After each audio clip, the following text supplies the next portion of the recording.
Maxwell Clerk était un millionnaire habitué à entendre que l'argent pouvait tout acheter. Mais aucune fortune au monde n'avait réussi à faire remarcher sa fille après un tragique accident. 2 années s'étaient écoulées, jusqu'au jour où un jeune garçon noir, pieds nus et couvert de boue, apparut sur le trottoir et dit « Monsieur, je sais comment faire marcher votre fille. » Au début, Maxwell n'y crut pas. Mais ce que ce garçon fit ce jour-là changea tout. Une fine pluie tombait sur l'avenue principale, tandis que Maxwell poussait le fauteuil roulant de sa fille. Comme tous les jeudis après-midi, il emmenait Liora prendre un peu l'air après sa séance de kinésithérapie. Son costume impeccable tranchait avec le ciel gris, mais pas autant que le silence de la jeune fille contrastait avec le vacarme de la ville. « Tu as froid, ma chérie ?» demanda Maxwell en replaçant la couverture sur les jambes immobiles de Liora. Elle fit non de la tête. À 16 ans, ses mots étaient devenus aussi rares que ses sourires. 2 ans dans un fauteuil roulant avaient transformé cette adolescente aux yeux pétillants en une ombre silencieuse. C'est en tournant le coin de la rue que Maxwell le remarqua. Un garçon maigre, noir, vêtu de vêtements usés. Il ne devait pas avoir plus de 12 ans.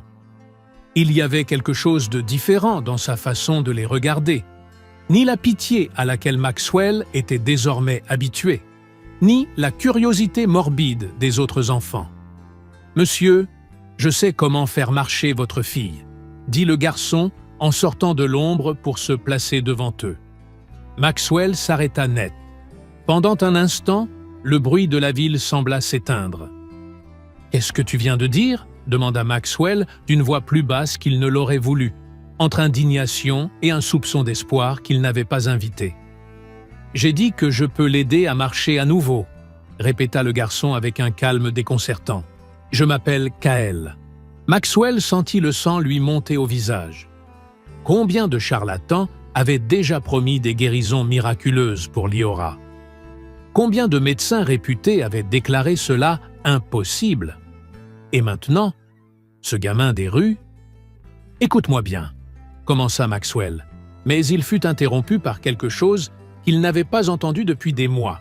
« Papa !» La voix de Liora n'était qu'un murmure. « Laisse-le parler !» La surprise cloua Maxwell sur place. Liora regardait le garçon avec une étincelle dans les yeux qu'il n'avait plus vue depuis l'accident. « Comment peux-tu aider ma fille ?» demanda-t-il en tentant de contenir le tremblement dans sa voix. Les meilleurs médecins du pays ont déjà essayé. Kael fit un pas en avant.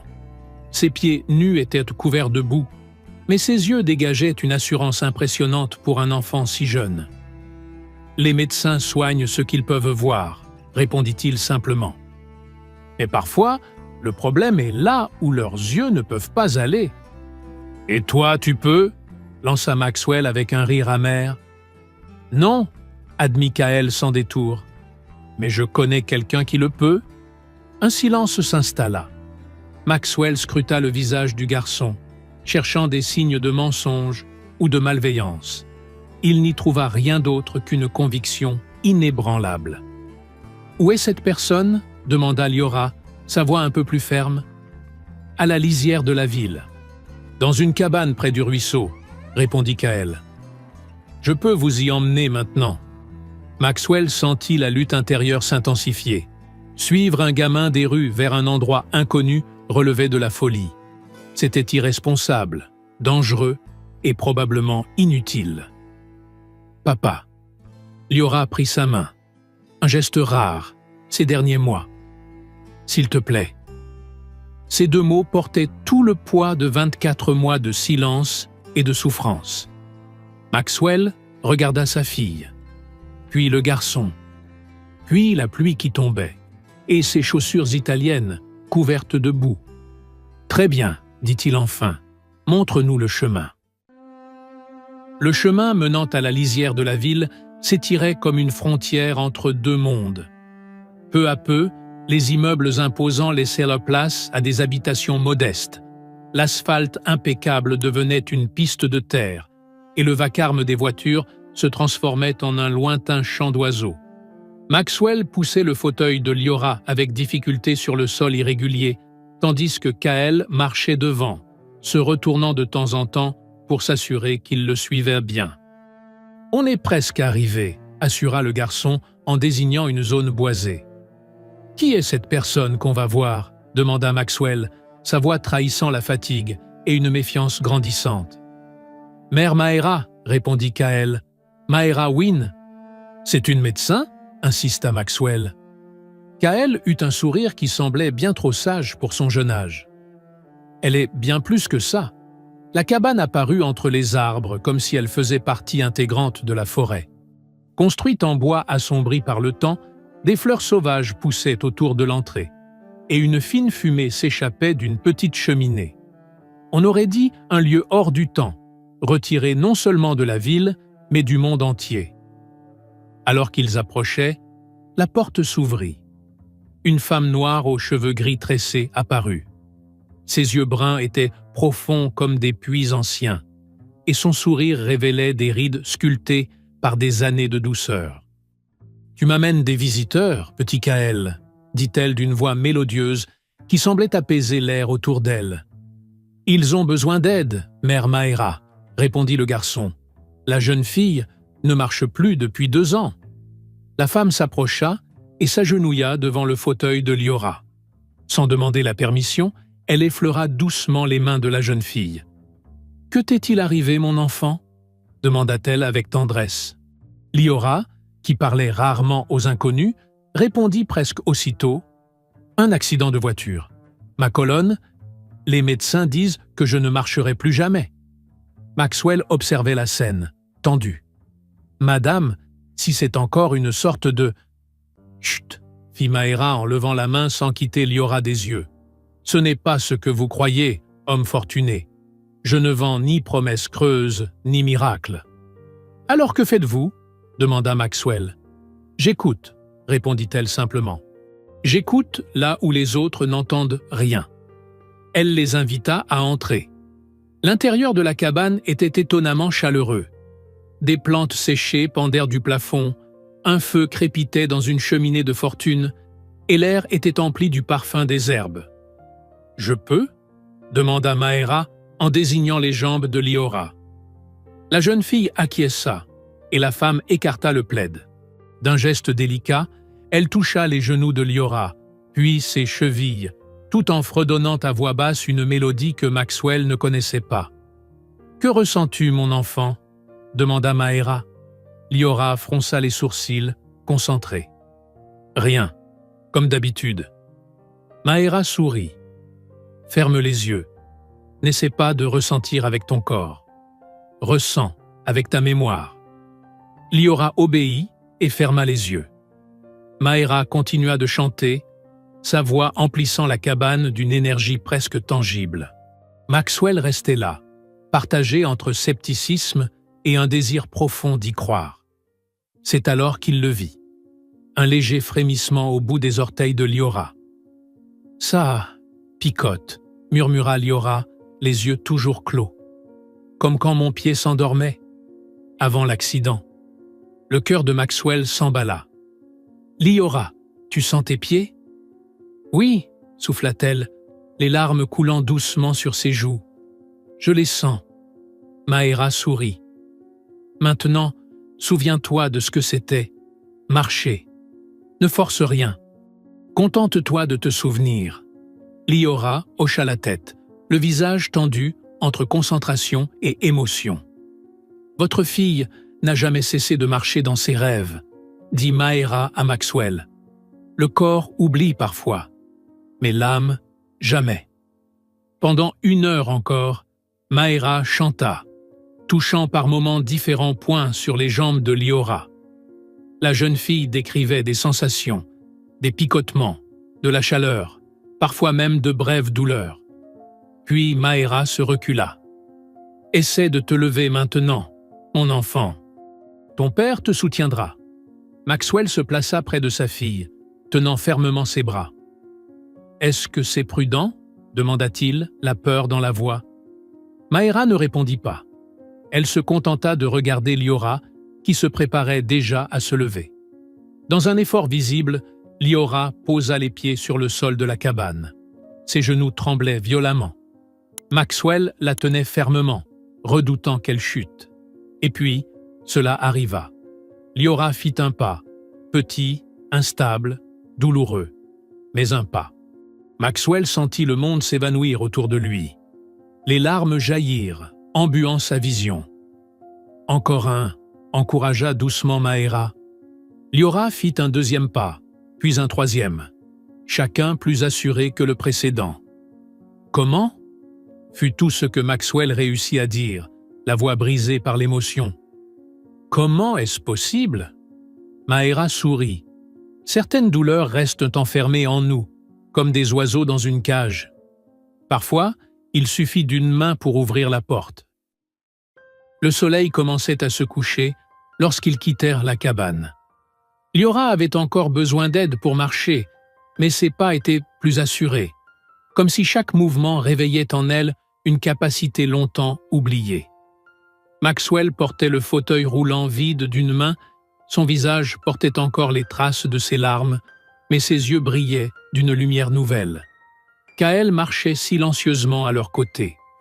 Le garçon ne souriait pas, ne réclamait aucune reconnaissance. Il observait simplement Liora avec une sérénité paisible.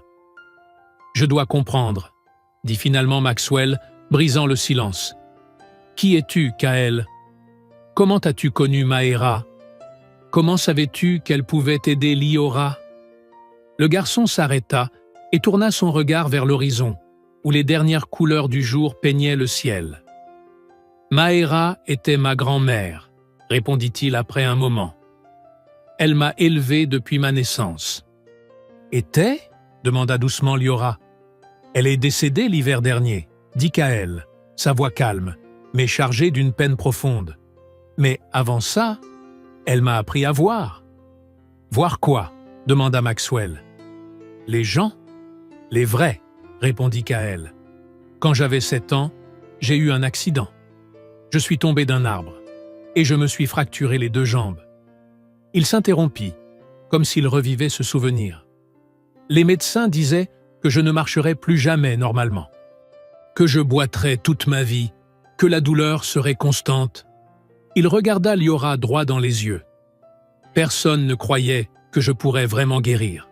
« Mais tu ne boites pas » observa Liora. « Non » confirma Kaël.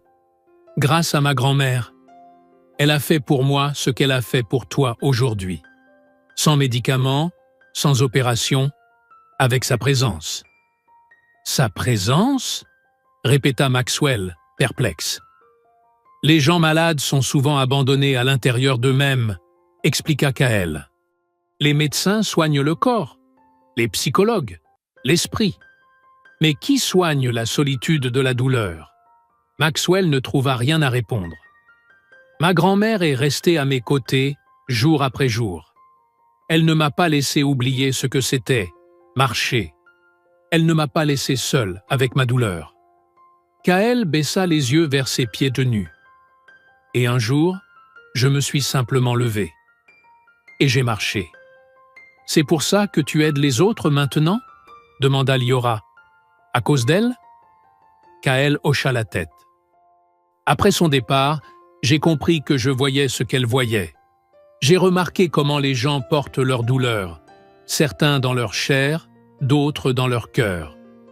Et j'ai décidé de continuer ce qu'elle avait commencé. » Maxwell inspira profondément, essayant de tout assimiler.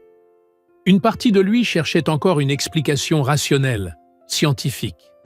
Mais il ne pouvait nier ce qu'il avait vu de ses propres yeux, sa fille faisant des pas que tous les spécialistes disaient impossibles. « Laisse-moi t'aider », proposa Maxwell. « Tu pourrais venir vivre avec nous, avoir une vie meilleure, une éducation, de la nourriture, des vêtements. » Kaël sourit, mais secoua la tête. « Merci, monsieur, mais ma place est ici, dans les rues, là où vivent ceux qu'on oublie.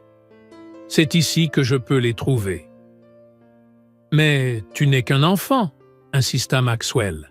« Un enfant qui a aidé votre fille quand personne d'autre n'a pu, » répondit Kaël sans orgueil, comme une simple vérité. Maxwell n'avait aucun argument à cela. Pour la première fois de sa vie privilégiée, il se sentait petit face à la grandeur de quelqu'un. Une grandeur qui ne venait ni de la richesse, ni du pouvoir, mais d'une sagesse qu'il commençait à peine à entrevoir. « Comment puis-je te remercier ?» demanda-t-il enfin, la voix presque éteinte. « Croyez, » répondit simplement Kaël. « Croyez quand quelqu'un vous dit qu'il peut aider, même quand tous les autres disent que c'est impossible. » Liora s'approcha de Kaël et, d'un geste hésitant, lui prit la main. « Merci, » dit-elle, « de m'avoir vu au-delà du fauteuil. »« Tu n'as jamais été juste une fille en fauteuil, » répondit Kaël. « Tu as toujours été bien plus que ça. » Lorsqu'ils se séparèrent à l'entrée de la ville, Maxwell comprit qu'un changement profond avait eu lieu en lui. Ce n'était pas seulement la joie de voir sa fille marcher après tant de temps. C'était une compréhension nouvelle et intime de ce que signifiait vraiment guérir. 3 semaines plus tard, toute l'école s'arrêta pour regarder Liora Clerc traverser la cour principale. Ses pas étaient encore lents, parfois hésitants, mais ils étaient là, réels, solides, en progrès. Le fauteuil roulant restait désormais à la maison, comme un souvenir silencieux d'un temps qui commençait à sembler lointain. Les chuchotements l'accompagnaient partout où elle passait. Ceux qui auparavant détournaient le regard ne pouvaient maintenant s'empêcher de la fixer. Les professeurs qui avaient recommandé l'enseignement à domicile l'observaient, stupéfaits, gravir les escaliers en s'aidant simplement de la rampe. « C'est un miracle », disaient certains. « Ce doit être un traitement expérimental », spéculaient d'autres. Une journaliste du quotidien local l'attendait à la sortie de l'école. « Liora, tout le monde veut savoir. Comment avez-vous réussi à vous rétablir alors que les médecins disaient que c'était impossible ?» Liora sourit, pensive. Après un court silence, elle répondit « Un garçon a cru que je pouvais. » La journaliste plissa les yeux, intriguée. « Un médecin? Un spécialiste ?»« Juste un garçon, » répéta Liora, les yeux brillants d'une sagesse nouvelle. Ce même après-midi, alors que le soleil commençait à se coucher, Maxwell roulait lentement dans les rues où il avait rencontré Kaël pour la première fois. Cela faisait déjà plusieurs jours qu'il ne l'avait pas revu. « Tu crois qu'il va bien ?» demanda Liora, assise sur le siège passager. « Je crois qu'il est exactement là où il doit être, » répondit Maxwell. Il ralentit en passant devant la place centrale. Là, assis sur un banc usé, se trouvait Kaël.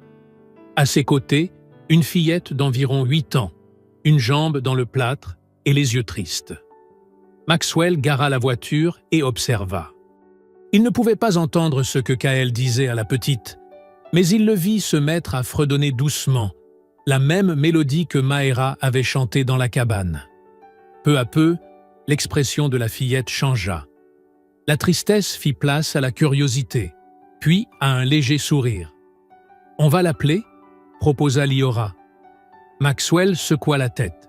« Non, il est en train de travailler. » Le père et la fille restèrent quelques minutes de plus, silencieux. Ils virent Kaël aider la petite à se lever. Ils virent son pied plâtré toucher timidement le sol. Et ils virent le moment précis où la peur dans ses yeux fut remplacée par une étincelle d'espoir. « Il ne soigne pas le corps », murmura Liora, comme si elle venait de comprendre quelque chose d'essentiel. « Il soigne la peur. » Maxwell acquiesça, la gorge serrée. Et parfois, c'est la peur qui nous emprisonne. Lorsqu'ils redémarrèrent, Maxwell jeta un dernier regard dans le rétroviseur. Kaël avait levé les yeux vers eux et les regardait droit dans les yeux. Avec un petit sourire, il leur fit un signe d'au revoir à peine perceptible. « Il trouvera toujours ceux qui ont besoin de lui, pas vrai ?» demanda Liora. « Oui, » répondit Maxwell, « et nous aussi. » Tandis qu'ils reprenèrent la route vers la maison, le ciel s'embrasait de couleurs intenses. Maxwell pensa à toutes ces chaises roulantes, oubliées dans des sous-sols, à toutes ces peurs enfermées dans des placards, à toutes ces douleurs réduites au silence dans des tiroirs. Il pensa aussi à toutes ces personnes comme Kaël, celles qui refusent de croire aux limites imposées par les autres, qui perçoivent des possibles là où les autres ne voient que des fins. Ces personnes qui, par leur seule présence, rappellent aux autres qu'aucune cage n'est vraiment fermée à clé, tant qu'il existe quelqu'un pour rester près de vous. Et c'était peut-être cela, la plus grande guérison de toutes. Parfois, la guérison que nous cherchons ne vient pas d'un hôpital ni d'une ordonnance. Elle vient de quelqu'un qui voit ce que personne d'autre ne remarque. Cette histoire ne parle pas seulement d'une jeune fille qui a recommencé à marcher.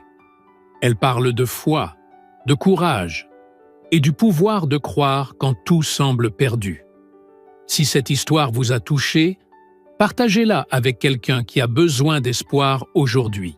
Et dites-moi en commentaire, croyez-vous encore au miracle ?